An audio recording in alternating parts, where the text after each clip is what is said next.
Olá, gente, meu nome é Brenda, eu tenho 18 anos, sou estudante de letras da Universidade Federal Fluminense, né, da UF. Não comecei, na verdade, esse era para ser o meu primeiro período, mas por conta do Covid tudo foi interrompido e não comecei ainda a minha graduação, mas se Deus quiser, vou melhorar, vou começar e tá tudo certo. Bem, eu vou ser colaboradora de inglês e literatura, inglês junto com a Maria Vitória e literatura junto com a Alice. Ambas já começaram semana passada, graças a Deus. E, bom, esse cenário aqui pretendo mudar, ele provavelmente vai mudar nos próximos, sei lá, na próxima aula, né? Vou ver o que eu posso fazer. E também quero dizer que eu vou deixar minha rede social, né? Só uso o Instagram, então eu vou deixar aqui, né? Talvez, né? Pra caso alguém tiver dúvida, quiser me chamar no direct, tudo tranquilo. Enfim, gente, vamos lá. Bom, gente, como eu disse antes, a Alice, né, semana passada, ela começou com introdução à literatura e etc. E o assunto de hoje é bastante básico, na verdade, né, gêneros literários. Essa aula vai ter que ser dividida em duas, porque senão seria muito grande, uma matéria extensa. E eu vou começar com a origem, hoje eu vou começar com a origem de gêneros literários, né, introdução, e aí gênero narrativo. Aí semana que vem, gênero lírico e gênero dramático. Enfim, vamos lá.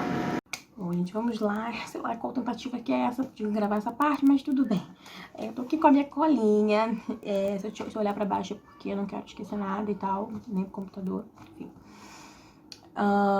Primeiro vídeo, né, que eu tô gravando, primeira aula que eu tô dando, então assim, tem uma folguinha, né, todo esse conceito de falar com a câmera é bem esquisito, mas a gente se acostuma, se Deus quiser, né? Espero que sim. Vamos lá. Bom, gente, os gêneros literários, eles surgem do desejo humano de dar ordem ao mundo, separando em grupos, elementos e etc. Mesmo que cada texto literário tenha a sua particularidade, é possível a gente enxergar, sim, algumas semelhanças que permitem que eles possam ser divididos em categorias. E essas categorias, essa divisão de categorias, são chamados de gêneros literários. Bom, a divisão em gêneros, ela não é recente, ela vem lá da Antiguidade Clássica, usando primordialmente a formalidade como critério. O filósofo Aristóteles, ele identificou dois grupos, o dos textos dramáticos, que existiam um narrador, e a dos textos épicos, nos quais existia um narrador, mas que se comunicava diretamente com o ouvinte, leitor, através de personagens. Já que com o passar do tempo, dois gêneros literários nunca seriam suficientes para milhares, milhões de obras literárias, então houve a necessidade da criação do gênero lírico e o desenvolvimento do gênero épico em gênero narrativo. A necessidade do homem em contar e ouvir histórias, ela não é recente, ela é bastante antiga.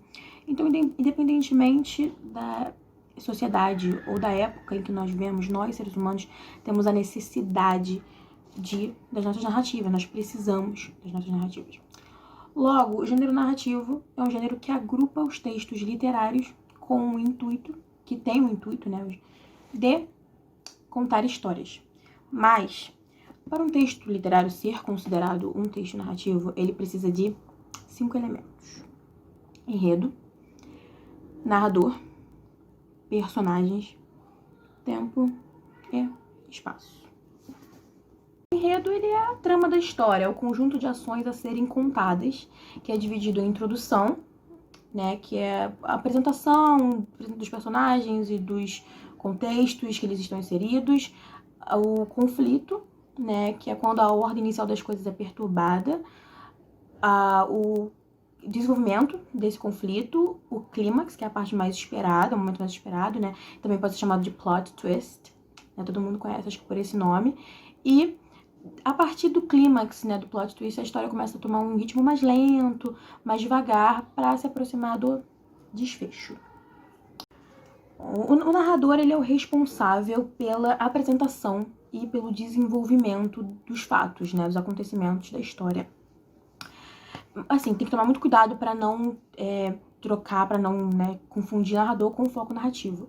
O foco narrativo é a perspectiva pela qual a história será contada, é a perspectiva do narrador. Vamos lá. O foco narrativo em primeira pessoa, ele consiste no personagem que participa da história, que ele tá lá dentro. Então, pode ser tanto um narrador personagem, um protagonista, quanto um narrador coadjuvante. Bom, o narrador coadjuvante é aquele personagem que tá na história, ele tá inserido na história, mas ele não... O enfoque da história não é ele, entendeu? Ele não tem tanta relevância assim. Ele tem uma certa relevância, mas não é o enfoque, ele não é o objeto do enfoque. O narrador protagonista, por sua vez, ele já como diz o protagonista, ele é o personagem principal. Então, quando o narrador é o protagonista, né? O protagonista é o narrador, acrescenta muito mais subjetividade e parcialidade nessa história, porque a gente nunca sabe da onde, tipo, qual é a veracidade dos fatos que ele tá narrando, a gente nunca sabe o que de fato aconteceu, porque é tudo na perspectiva do protagonista. E também tem, claro, o foco narrativo a partir da terceira pessoa, que é o narrador observador ou o narrador onisciente. Na terceira pessoa, já é uma narração feita a partir de uma entidade que está fora da história. É literalmente observador, tipo, da mesma forma que o nome. O narrador observador, ele se limita à narração pelo que os olhos veem, entendeu? É uma coisa superficial. E o narrador onisciente, ele já tem um conhecimento total dos sentimentos, dos pensamentos, das emoções dos personagens. É isso que difere. Vamos falar agora de tipologia do discurso. O que é a tipologia do discurso? Peraí que eu vou ajeitar a câmera. A tipologia do discurso é a forma como as falas e os pensamentos dos personagens, eles são entregues, eles são apresentados para o leitor, ouvinte, faz. Bom, eles podem ser apresentados tanto como no discurso indireto, no discurso direto e no discurso indireto livre. No discurso direto, o narrador ele abre espaço para o personagem ter a sua própria voz, sem mediação do narrador, entendeu? Então, o narrador ele deixa o personagem falar por ele. Então, normalmente tem uso de travessões e aspas. No discurso indireto, o narrador ele reproduz as falas e os pensamentos dos personagens por eles. Então, o narrador fala e pensa pelos personagens. Eu vou deixar aqui os exemplos vou deixar frases de exemplos embaixo enquanto eu falo. Espero conseguir, né? E no discurso indireto livre, existe a fusão da voz do narrador e a voz do personagem. Então, quando começa... Então, assim, é difícil definir quando que começa uma e termina a outra. Pulando para os personagens, como eu disse, os personagens eles são alguns dos elementos mais importantes das histórias. E eles são divididos em personagens principais ou protagonistas, personagens secundários ou coadjuvantes, figurantes e antagonistas. Os personagens principais, protagonistas, eles são os personagens que têm o maior enfoque na história. Eles têm maior ênfase na narração. Os personagens secundários e coadjuvantes, eles exercem, sim, certa relevância na história, mas eles não são o foco central da narrativa. Os figurantes, eles não exercem nenhum tipo de relevância, como se eu não vou dizer enfeite. Enfeite. Eles não exercem nenhum tipo de relevância na narrativa. E o antagonista, eles exercem uma importância muito, muito, muito grande na narrativa, porque normalmente são personagens que têm ideias opostas aos do protagonista, e daí que vem o conflito. Sendo que é importante lembrar que os antagonistas eles não precisam necessariamente ser pessoas. Também podem ser fenômenos da natureza, como terremotos ou furacões, e fenômenos sobrenaturais, como espíritos ou fantasmas. Enfim. Em muitas narrativas, os protagonistas eles recebem o nome de heróis. E esses heróis, eles são divididos em 3 categorias. Herói clássico, herói moderno e anti-herói. O herói clássico, ele se encaixa naquele heroísmo tradicional. É aquele personagem que segue um código de conduta muito bom, de bonzinho, sabe? Socialmente aceito, ótimo caráter e que visa o bem coletivo. Mas normalmente utiliza de meios legais e limpos. diferentemente do anti-herói. O anti-herói, ele já é um protagonista que ele age de acordo com um código de conduta próprio, ele visa o bem-estar coletivo, né, da mesma forma que o herói clássico, mas utiliza de medidas não tão convencionais. O herói moderno, ele é um herói que está mais presente nessas narrativas mais recentes, né, é um herói que não se destaca em relação aos outros, né, o clássico e ao anti-herói, mas é um herói que ele já é mais humano, que tem que lidar com suas próprias limitações e que é mais propício a enfrentar dilemas existenciais. Então é um herói que se aproxima mais do ser humano, né, sabe, da pessoa normal, né, nós meros mortais. Enfim, passando agora para tempo, né, é o quarto elemento essencial num texto narrativo. Bom, o tempo começar dizendo que a duração de uma narração ela não é necessariamente igual à do fato narrado. Mas como assim, entenda? Então, por exemplo, se você for no cinema e assistir um filme muito legal, muito divertido e tal, só que esse filme ele dura o quê? 3 horas? Se fosse Senhor dos Anéis, umas 7. De brincadeira, gente, fã de Senhor dos Anéis. Enfim, tá, vamos dizer, 2 horas e meia de um filme muito legal. E aí você chega em casa e você quer contar pra sua amiga sobre esse filme. Claramente, você não vai utilizar das 2 horas e meia do filme pra contar exatamente a história pra sua amiga, entendeu? Então, é isso. A duração de uma narração, ela não é necessariamente igual à do fato narrado. Acho que deu pra pegar mais ou menos. Outro exemplo, se você vai a uma festa muito legal, muito divertida, e aí ou não, né? Você chega em casa e você quer contar pra alguém, pra uma amiga, o que aconteceu. Você não vai demorar a todo o tempo que durou a festa pra contar pra sua amiga tudo o que aconteceu. Você não vai levar 7 horas, vamos supor, contando pra sua amiga tudo o que aconteceu na festa, entendeu? Enfim, o tempo ele também pode ser dividido em linear e não linear. O tempo linear, ele é o tempo cronológico dos acontecimentos da história. Ele conta os fatos na ordem que eles aconteceram. E o tempo não linear, ele não segue uma sequência cronológica, então apresenta às vezes furos, descontinuidades, vai no presente, não vai no futuro, volta no passado.